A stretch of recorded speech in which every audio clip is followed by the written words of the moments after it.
What's up, people? Welcome back to another episode of After Credits. We just got out of Snowden, the new film directed by Oliver Stone, starring Joseph Gordon-Levitt as the whistleblower who leaked all of the NSA's dirty deeds all over the world. And this is a movie detailing his start in the Army, all the way through the CIA, NSA, and his eventual change of heart to finally make that decision to release all the classified information. Are we asking the question, hero or traitor, Edward Snowden? So, Edward Snowden? Edward Snowden, the Sesame Street version of Edward Snowden, played by a Muppet elephant. What did you think about this Snowden movie? Oh. Not necessarily the dude, the movie. It was alright. I was sitting with my phone in my back pocket, so, you know, I didn't have easy access to my phone. There were multiple times in this movie where I just wanted to pull out my phone and be like, what fucking time is it? I went to the bathroom in the middle of the movie, and when I was in there, you know, taking a good old time, I was playing Sudoku, and there was one point where I realized I was done using the bathroom, but I was playing Sudoku because I really didn't want to go back in there for another 45 minutes. I don't understand why y'all didn't like it. I'm not saying I really didn't. did. I'm not saying I didn't like it. I'm just saying I thought it was slow. I think this is another case of Free State of Jones, where if you look at all the stuff inside of Free State of Jones, the individual nuggets of stuff is good, but you put it all in like a nearly 2.5 hour package where you can't really leave, and it's a lot of technical jargon. You got to pay attention. It's just, it drains you a little bit. I don't think it felt like 2 hours at all. What kept you enthralled the entire time? Please tell us. Oh, by the way, before we get into that, we want to issue a spoiler alert because we don't know what the fuck she's gonna say. I don't know what the fuck I'm gonna say. Because she's a strong, independent woman. swear to God, Hashtag I know. feminism. If you don't want anything spoiled for you in this movie, please press the picture of FN2199, aka Traitor Stormtrooper, because this film is based about a traitor. Hero. I'm kind of a sucker for propaganda films, if I'm being honest. Yeah. Yeah. She should have saw Purge with us. What is it about propaganda movies that you like?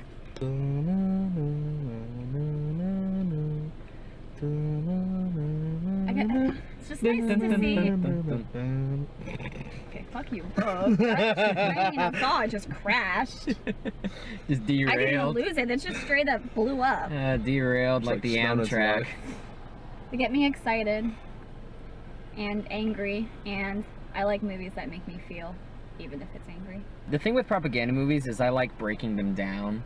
So I like seeing how a director like Oliver Stone would pick his camera shots to showcase a feeling or a mood and get their point across.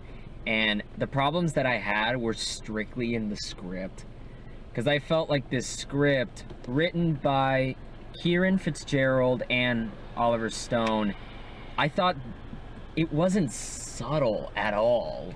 It becomes then very obvious to me that it's like a movie, rather than, oh, you're trying to really get us drawn into this story with these real life characters. I thought the absolute opposite. Really? Yeah. So you didn't think that whenever Edward Snowden is talking to his girlfriend, Lindsay, played by Shailene Woodley, he tells her something to the extent of like, the NSA is watching over you, and in order to keep you safe, I had to keep this a secret. Well, because it makes sense. That's a plausible conversation they would have had. But when you relate that back to the movie, when all the government people are talking about, like, we can't let you know this information, we have to keep you safe. Secrecy is safety. These things are repeated throughout the film to hammer this point in. And whenever he's making the conversation with Lindsay, it comes off less as a couple, a real life couple having a fight, and more about Oliver Stone showing like, see how Snowden is abusing his girlfriend by keeping the safety and secrecy. I did not get that vibe at all. I don't know where you got that from. Because that's the point that he's making. the fight that Snowden is having with Lindsay is specifically about how hypocritical Snowden's being. He's being invasive in her life because he's scared of what the government can do. I thought it was just his struggle between his work life and his home life. But, by the way, this is still cold. Nice. Yeah, try it. So are you gonna, like, what is it? Water. Thank God. It's been there like 6 hours. It's Water amazing. fountain lukewarm. Well, it's still not as warm as you'd expect it to be sitting in the car Fair. for like 4 hours. Yeah. In Texas. There's our plug for Contigo mugs. Water as cold as your ex-girlfriend's heart. Contigo mugs. We'll be expecting a check. You better, motherfuckers. We need a set. Please. We need props. We'll take any sponsor I we need can chicken. get. We need Chili's sponsorship because Brittany, in every episode, eats Chili's in the back of the I car. get hungry after movies. Sue me. I really want mashed potatoes now. Stick your finger Right? in there. Don't you? Good. From that sweet Just- American staple Chili's. Here, I want to do the plug. We don't have forks. I'll finger it. Maybe Chili's will sponsor us with forks. Please. Stop trying to finger the potato. Trying to grab them. How hard is it to finger a potato? Chili's. But anyway, folks. So what are we here for? Speaking of pretty boys, what did we think about Joseph Gordon-Levitt as Snowden? Because I loved him. He was alright. What the fuck accent is that? His American. He sounded like That a is- stereotypical No. American. No, that was- Snowden's accent is weird if you've heard it. We did hear him at the very end of the movie. It might be Joseph Gordon-Levitt doing the impression sounds weirder than it really is. But there were moments when I completely lost myself in his performance that I forgot that he was Joseph He's from North Gordon-Levitt. Carolina. So he should have a southern accent, shouldn't he? You would fucking think. I really liked how Joseph Gordon-Levitt brought Edward Snowden to life, because any little clips or interviews I've seen of the guy, he's exactly like Joseph Gordon-Levitt. Oh yeah, dude. Shy, Joseph Gordon-Levitt fucking got it. Quiet. Joseph Gordon-Levitt is turning into one of those dudes that's like top tier. It's like Leo, Tom Hardy. Joseph Gordon-Levitt's up there, man. As like a great character actor. He's good. Jake Gyllenhaal. Joseph Gordon-Levitt portrayed Edward Snowden very well in this film, but Matthew McConaughey also did really well with his character in Free State of Jones. But look at Free State of Jones. You get those little interesting points every now and then, but the rest of the film, it took a toll on me, man. It was just like, Jesus. You know what I also think this suffered from? Please. Something like The Big Short made something like The Recession really easy to comprehend. Whereas this used a ton of technical jargon. It pulled me out of the movie because half the time I wasn't really sure what he was doing or really why he was doing it.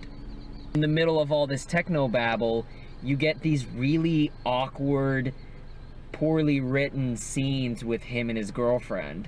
I couldn't really find anything to latch onto except for the scenes when this movie is framed around him meeting with the lady who did the documentary Citizen 4. They kind of introduce each segment with him talking to one of the people in the hotel room in Hong Kong where he's hiding out and waiting to give the information to the British press so they can leak it out when it's appropriate.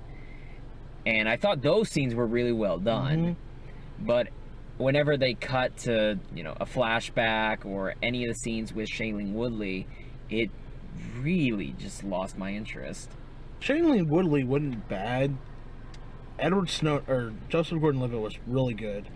But, you know, it's like you said, it's like some of the scripting in this film is just like dog awful. I think they did her character poorly, man. I thought, I didn't say she did it, I thought she did it okay. No, she did fine. Yeah. Woodley did fine with what she was given, but what she was given, there's a point in the movie that made me laugh because they're having a fight because Edward's always away on business trips and she's at home, and he confronts her about finding her recently on the dating site that they met at, talking to dudes, And there's a line where she says, well, you're gone away for weeks at a time on business trips, and it's like my life is temporarily put on hold.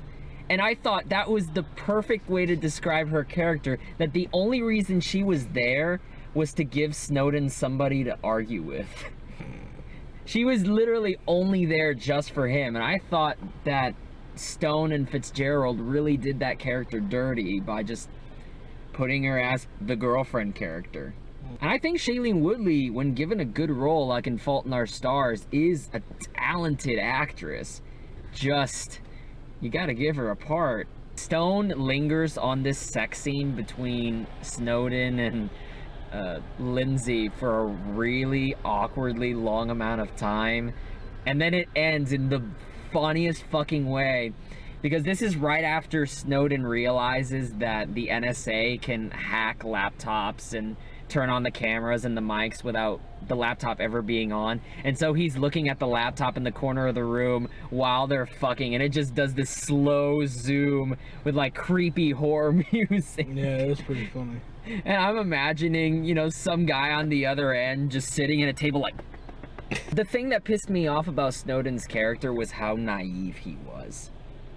This is a guy that half of the time thinks the NSA is out to get him, but it doesn't ring in his brain that his mentor is literally watching his every move. He's just like, oh, it's okay, man. Thanks.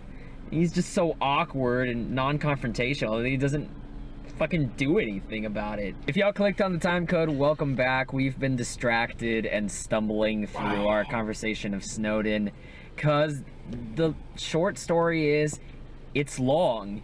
It's long, it's kind of dull, it's got nuggets of good stuff in it, but I can't really recommend it. I was thinking about, like, what would happen if I were like renting this movie and I had time to wait, sit through the first 45 minutes and go make a sandwich, 45? and then maybe. I'd sit maybe through the first half hour. Yeah, I don't know. If you're really into this topic, if you're really excited to go see this movie, you're probably going to go to the theater anyway.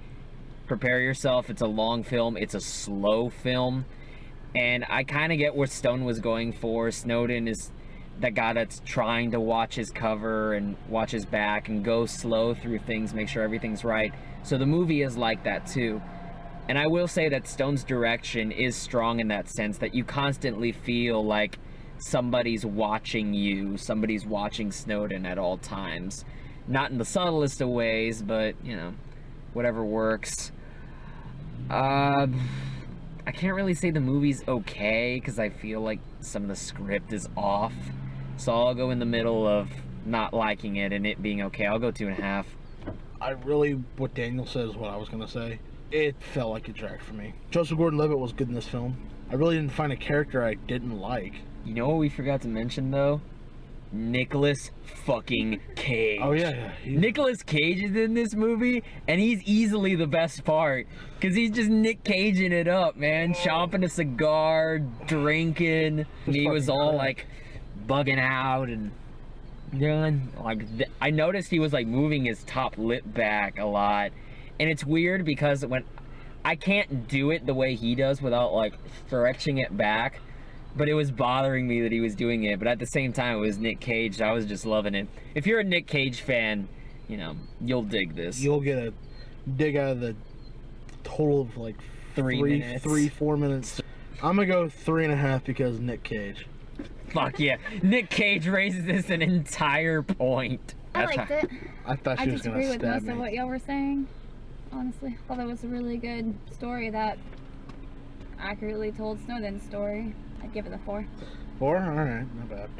So it's like an HK verdict right here. That's like a 3 something. Somewhere around a 3.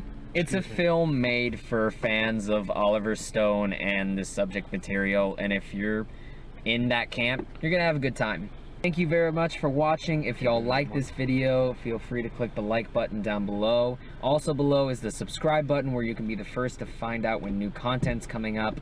We've got Facebook and Twitter pages. Please like and follow us there. We've also got Liam's blog, Liam M. Gahan, at HalfKocked.wordpress.com, and he reviews a lot of the movies that we often don't get a chance to. Next week, we're taking on Magnificent Seven and hopefully Storks.